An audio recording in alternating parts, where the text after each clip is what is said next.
जय हिंद दोस्तों, नमस्कार। एक बार फिर से आप सभी का स्वागत है आज की इस नई क्लास में।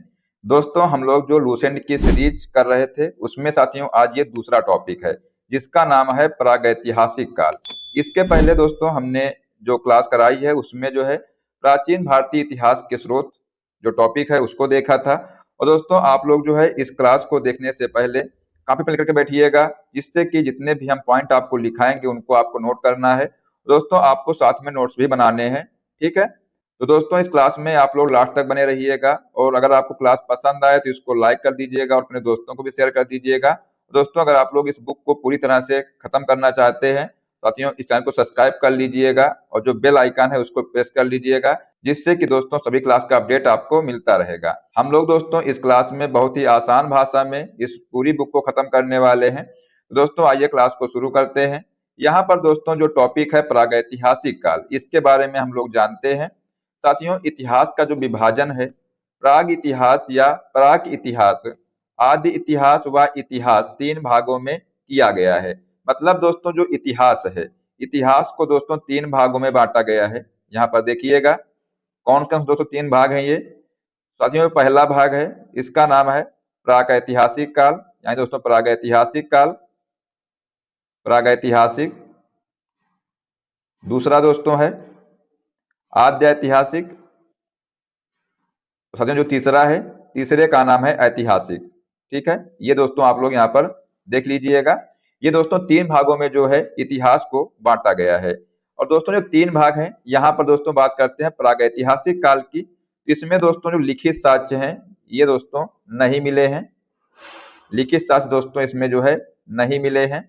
इसमें दोस्तों जो है लिखित साक्ष्य मिले हैं, और दोस्तों लेकिन इनको जो है पढ़ा नहीं जा सका। ठीक है, इसमें दोस्तों लिखित साक्ष्य मिले हैं लेकिन इनको जो है पढ़ा नहीं जा सका। दोस्तों बात करते हैं ऐतिहासिक काल की। इसमें साथियों जो है लिखित साक्ष्य मिले हैं और इनको पढ़ा भी गया है। ठीक है, तो ये दोस्तों इनमें से जो है अंतर था। दोस्तों जो प्रागैतिहासिक काल है ये साथियों 3500 35,000 बीसी से कितना, साथियों जो प्रागैतिहासिक काल है 35,000 बीसी से लेकर के 2500 बीसी तक का दोस्तों जो समय है इसको जो है प्रागैतिहासिक काल कहा गया है। और दोस्तों जो अर्ध ऐतिहासिक काल है ये साथियों 2500 से लेकर के 2500 बीसी से दोस्तों लेकर के ये साथियों जो है 1500 बीसी तक का जो समय है इसको जो है अर्ध ऐतिहासिक काल कहा गया है।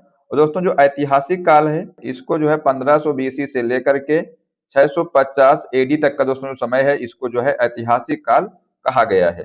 ठीक है, तो ये साथियों जो पॉइंट है इनको आप लोग नोट कर लीजिएगा।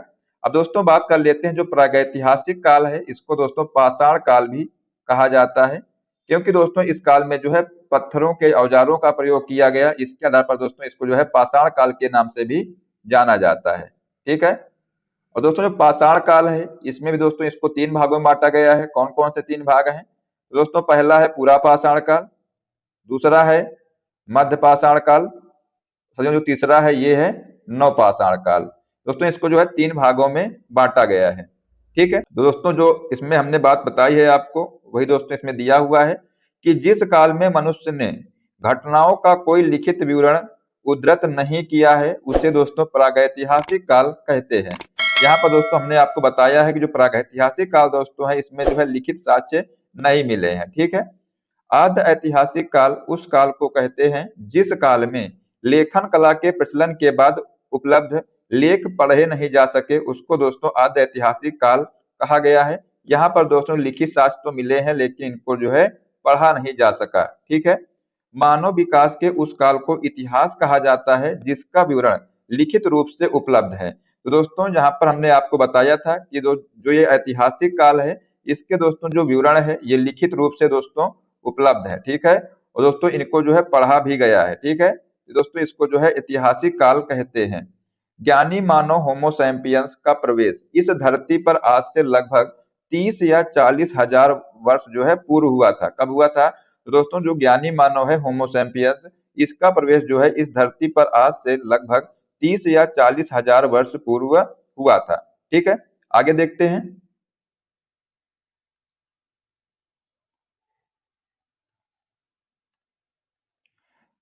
पूर्व पाषाण युग या पूरा पाषाण युग के मानव की जीविका का मुख्य आधार शिकार था। शिकार पूरा पाषाण काल में आदि मानव के मनोरंजन के भी साधन थे। तो दोस्तों हमने आपको बताया कि जो पाषाण काल दोस्तों है इसको जो है तीन भागों में बांटा गया है। कौन कौन से तीन भाग हैं ये हमने आपको बताया था। एक दोस्तों था पूरा पाषाण काल, मध्य पाषाण काल और दोस्तों नव पाषाण काल। तो यहाँ पर दोस्तों जो पूरा पाषाण काल है इस समय का जो मानव था दोस्तों ये जो है शिकारी मानव था। मतलब दोस्तों ये जो है शिकार पर ज्यादा ध्यान देता था और दोस्तों जो शिकार था इसको जो है मनोरंजन के साधन के रूप में भी ये प्रयोग करता था। ठीक है दोस्तों, आग का जो आविष्कार है ये पूरा पाषाण काल में हुआ था। आग का जो आविष्कार दोस्तों कब हुआ था तो ये भी दोस्तों जो है पूरा पाषाण काल में हुआ था। और दोस्तों जो पहिए का जो आविष्कार है ये कब हुआ था तो ये दोस्तों जो है पहिए का आविष्कार नव पाषाण काल में हुआ था। इसको जो है आप लोग ऐसे नोट करिएगा। मनुष्य के स्थायी निवास की जो प्रवृत्ति दोस्तों है ये नव पाषाण काल में हुई तथा उसने जो है सबसे पहले कुत्ते को पालतू बनाया था। तो दोस्तों जो मनुष्य है पहले तो साथियों वो जो है इधर उधर घूमता रहता था, लेकिन नव पाषाण काल में दोस्तों इसने जो है स्थायी निवास करना जो है प्रारंभ कर दिया। और दोस्तों सबसे पहले जो है कुत्ते को जो है पालतू बनाया। मतलब साथियों जो कुत्ता था उसको दोस्तों सबसे पहले जो है अपना पालतू जानवर के रूप में इसको प्रयोग किया। ठीक है, मनुष्य ने दोस्तों सर्वप्रथम तांबा धातु का प्रयोग किया तथा उसके द्वारा बनाया दोस्तों जाने वाला जो प्रथम औजार था कुल्हाड़ी थी। दोस्तों अगर आपसे पूछा जाए कि मनुष्य के द्वारा दोस्तों सबसे पहले जो है किस धातु का प्रयोग किया गया था तब दोस्तों आप लोग ध्यान रखिएगा साथियों जो मनुष्य के द्वारा जो है सबसे पहले दोस्तों तांबा धातु का प्रयोग किया गया था। और दोस्तों तांबे से जो है उसने सबसे पहले जो है कुल्हाड़ी जो है ये औजार साथियों बनाया था। दोस्तों इसकी जो प्राप्ति स्थल है कहाँ पर जो है ये साथियों आप लोग ध्यान रखिएगा अतिरपक्कम में दोस्तों जो है ये अतिरपक्कम से जो है ये प्राप्त हुई थी सबसे पहले क्या कुल्हाड़ी। तो ये साथियों आप लोग यहाँ पर याद रखिएगा। ठीक है, चलिए दोस्तों आगे देखते हैं। दोस्तों बात करते हैं कृषि का आविष्कार नवपाषाण काल में हुआ था। तो साथियों याद रखिएगा कृषि का दोस्तों जो आविष्कार है ये कब हुआ था ये साथियों नवपाषाण काल में ये कृषि का आविष्कार हुआ था। ठीक है, और प्रागैतिहासिक अन्न उत्पादक स्थल मेहरगढ़ पश्चिमी बलूचिस्तान में अवस्थित है।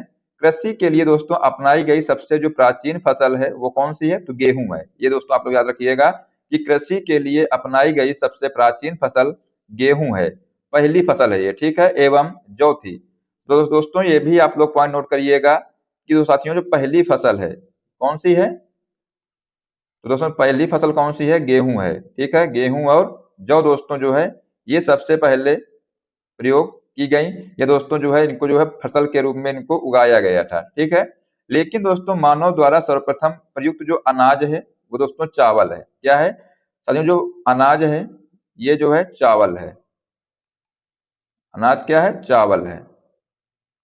ठीक है, कृषि का प्रथम उदाहरण मेहरगढ़ से प्राप्त होता है। तो दोस्तों ये पॉइंट आप लोग नोट करिएगा कि कृषि का जो है प्रथम उदाहरण जो है कहाँ से प्राप्त होता है तो ये साथियों जो है मेहरगढ़ से प्राप्त होता है। कोरडी हवा का संबंध चावल के प्राचीनतम साक्ष्य से है। साथियों जो चावल का प्राचीनतम साक्ष्य कहाँ से मिला था तो ये साथियों आप लोग ध्यान रखिएगा कोरडी हवा से जो है चावल का प्राचीनतम साक्ष्य मिला था। भारत में पूर्व प्रस्तर युग के अधिकांश औजार स्फटिक यानी दोस्तों इसको क्या बोलते हैं पत्थर। ठीक है, पत्थर के बने थे और रॉबर्ट ब्रूस फुट पहले व्यक्ति थे जिन्होंने 1863 में कब दोस्तों 1863 में भारत में पूरा पाषाण कालीन औजारों की खोज की थी। दोस्तों अगर आपसे पूछा जाए कि सबसे पहले दोस्तों जो है पूरा पाषाण कालीन औजारों की खोज किसने किया था तो रॉबर्ट ब्रूस फुट ने किया था। ठीक है, पल्लावरम नामक स्थान पर प्रथम भारतीय पुरापाषाण कलाकृति की खोज हुई थी। कहाँ पर तो पल्लावरम नामक स्थान पर दोस्तों प्रथम भारतीय पुरापाषाण कलाकृति की खोज हुई थी। भारत में मध्य पाषाण काल के विषय में जानकारी सर्वप्रथम 1867 ईस्वी में हुई जब जब सीएल कार्लाइट ने विंध्य क्षेत्र में लघु पाषाणोपकरण खोज निकाले। भारत में मानव अस्थिपंजर मध्य पाषाण काल से ही सर्वप्रथम प्राप्त होने लगता है। तो दोस्तों जो भारत में जो है मानव अस्थिपंजर जो है सबसे पहले जो है कब प्राप्त हुए तो ये साथियों मध्य पाषाण काल से ही जो है ये प्राप्त होने लगे थे। ठीक है, आगे देखते हैं।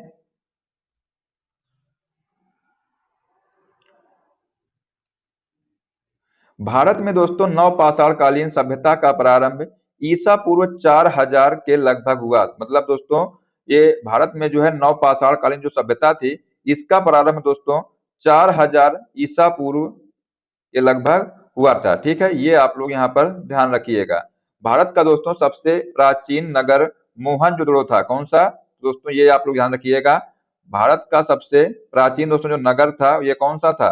तो मोहनजोदड़ो। ये ठीक है, ये दोस्तों सबसे प्राचीन नगर था। सिंधी भाषा में जिसका अर्थ दोस्तों मृतकों का टीला होता है, इसका दोस्तों अर्थ क्या है?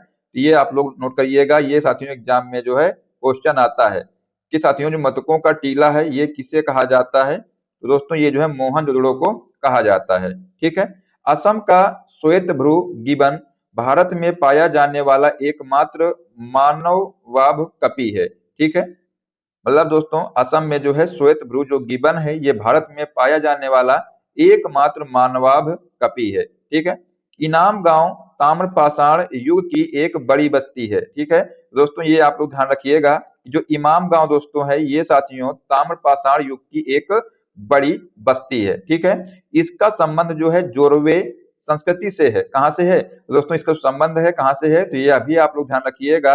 अगर साथियों आपसे एग्जाम में पूछ लिया जाए जो इमाम गांव है इसका दोस्तों संबंध जो है कहाँ से है या किस संस्कृति से है, तो साथियों आप लोग ध्यान रखिएगा इसका संबंध जो है जोरवे संस्कृति से है। ठीक है, भारत में शिवालक की पहाड़ी से जो है जीवाश्म का प्रमाण मिला है। दोस्तों याद रखिएगा कि भारत में जो है शिवालिक जो की पहाड़ी से जो है जीवाश्म का प्रमाण मिला है, ये भी आप लोग ध्यान रखिएगा।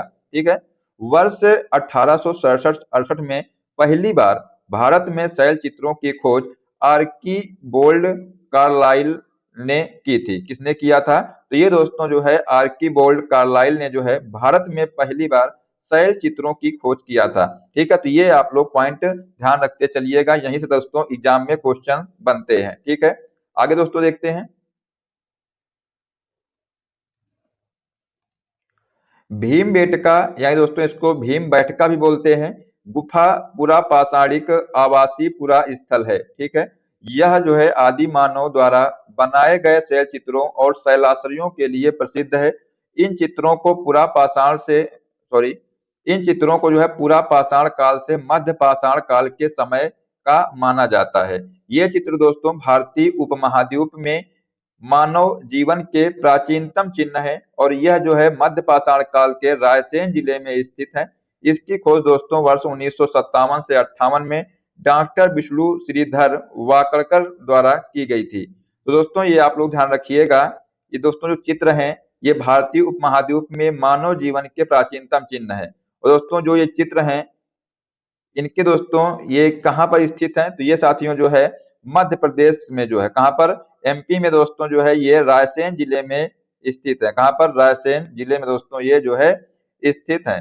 और दोस्तों इनकी खोज किसने किया था? तो ये दोस्तों आप लोग ध्यान रखिएगा, दोस्तों इसकी जो खोज है डॉक्टर विष्णु श्रीधर वाकड़कर ने किया था। ठीक है दोस्तों, भीमबेटका क्षेत्र को भारतीय पुरातत्व सर्वेक्षण भोपाल मंडल ने अगस्त 1990 में राष्ट्रीय महत्व का स्थल घोषित किया और इसके बाद जो है दोस्तों जुलाई 2003 में यूनेस्को ने इसे विश्व धरोहर स्थल घोषित किया था। तो दोस्तों यहाँ पर ये पॉइंट आप लोग याद रखिएगा। यहाँ पर दोस्तों जो भीमबेटका गुफाएं हैं क्या? तो दोस्तों जो भीमबेटका गुफाएं हैं, भीमबेटका साथियों जो गुफाएं हैं इनको दोस्तों यूनेस्को में कब शामिल किया गया था? तो ये साथियों 2003 में जो है इनको यूनेस्को ने विश्व धरोहर स्थल घोषित किया था। ये दोस्तों आप लोग जरूर याद कर लीजिएगा। ठीक है दोस्तों, आगे बात करते हैं कि भारत में मनुष्य संबंधी सबसे पहला प्रमाण नर्मदा घाटी में मिला था। कहाँ मिला था? तो दोस्तों ये जो है सबसे पहले जो है मनुष्य संबंधी सबसे पहला जो प्रमाण था ये दोस्तों नर्मदा घाटी में मिला था। ठीक है, ये भी आप लोग ध्यान रखिएगा। भारतीय नागरिक सेवा के अधिकारी रिजले प्रथम व्यक्ति थे जिन्होंने प्रथम बार वैज्ञानिक आधार पर भारत की जनसंख्या का प्रजाति विभेदीकरण किया था। किसने किया था सबसे पहले? तो दोस्तों इसको भी आप लोग नोट करिएगा, रिजले ने। ठीक है दोस्तों, जो रिजले थे ये पहले ऐसे व्यक्ति थे जिन्होंने प्रथम बार वैज्ञानिक आधार पर जो है भारत की जनसंख्या का प्रजाति विभेदीकरण किया था। ठीक है, तो दोस्तों जितने भी हमने आपको यहाँ पर इंपॉर्टेंट पॉइंट बताए हैं इनको आप लोग नोट करिएगा नोट्स में। और साथियों आप लोग जो है इस नोट्स का रिवीजन भी करते रहिएगा, जिससे कि आपको ये क्वेश्चन अच्छे से तैयार हो जाएंगे। तो दोस्तों आइए सबसे पहले हम इसका थोड़ा रिवीजन कर लेते हैं, इसमें क्या क्या हमने आपको बताया हुआ है। तो दोस्तों हमने आपको यहाँ पर बताया कुछ साथियों जो इतिहास है, इतिहास को 3 भागों में बांटा गया है। इतिहास को दोस्तों 3 भागों में बांटा गया है। कौन कौन से 3 भाग हैं? तो पहला दोस्तों है प्रागैतिहासिक काल, प्रागैतिहासिक काल। दूसरा दोस्तों है आद्य ऐतिहासिक काल। साथियों तीसरा है ऐतिहासिक काल, ऐतिहासिक काल। ठीक है दोस्तों, इसको जो है 3 भागों में बांटा गया है। दोस्तों जो प्रागैतिहासिक काल है इसमें जो है लिखित साक्ष्य जो है लिखित साक्ष्य नहीं मिले हैं। ठीक है, और दोस्तों इसमें जो है लिखित साक्ष्य मिले हैं, लिखित साक्ष्य मिले हैं दोस्तों, लेकिन इनको पढ़ा नहीं जा सका। ठीक है, और यहाँ पर दोस्तों जो है लिखित साक्ष्य मिले हैं और इसको जो है पढ़ा भी गया है। ठीक है, तो ये दोस्तों इसमें से जो है अंतर था, प्रागैतिहासिक काल, ऐतिहासिक काल और ऐतिहासिक काल। दोस्तों जो प्रागैतिहासिक काल है इसको जो है पाषाण काल के नाम से जाना जाता है, क्योंकि दोस्तों इसमें जो है पत्थरों को जो है औजार के रूप में प्रयोग किया जाता था, इसलिए जो है इसको पाषाण काल के रूप में भी इसको जाना जाता है। दोस्तों जो पाषाण काल है इसको 3 भागों में बांटा गया है। कौन कौन सा है दोस्तों? पहला दोस्तों है पूरा पाषाण काल, दूसरा है दोस्तों मध्य पाषाण काल, और साथियों यहाँ पर तीसरा जो है नवपाषाण काल। दोस्तों पहिए की खोज कब हुई थी अगर आपसे पूछा जाए तो ये साथियों जो है नवपाषाण काल में पहिए की खोज हुई थी। वहीं पर दोस्तों जो पूरा पाषाण काल का जो मानव था वो दोस्तों शिकारी जीवन व्यतीत करता था, यानी दोस्तों शिकार करता था। ठीक है, और दोस्तों यहाँ पर जो है ये जो मानव था यहाँ पर साथियों इसने जो है अग्नि की खोज कर ली थी, यानी दोस्तों आग की खोज इसने कर लिया था। और दोस्तों यहाँ पर याद रखिएगा कि जो मध्य पाषाण काल साथियों है इसमें दोस्तों पशुपालन के साक्ष्य मिले हैं। यहाँ पर दोस्तों पशुपालन के साक्ष्य मिले हैं, पशुपालन दोस्तों इसके साक्ष्य मिले हैं।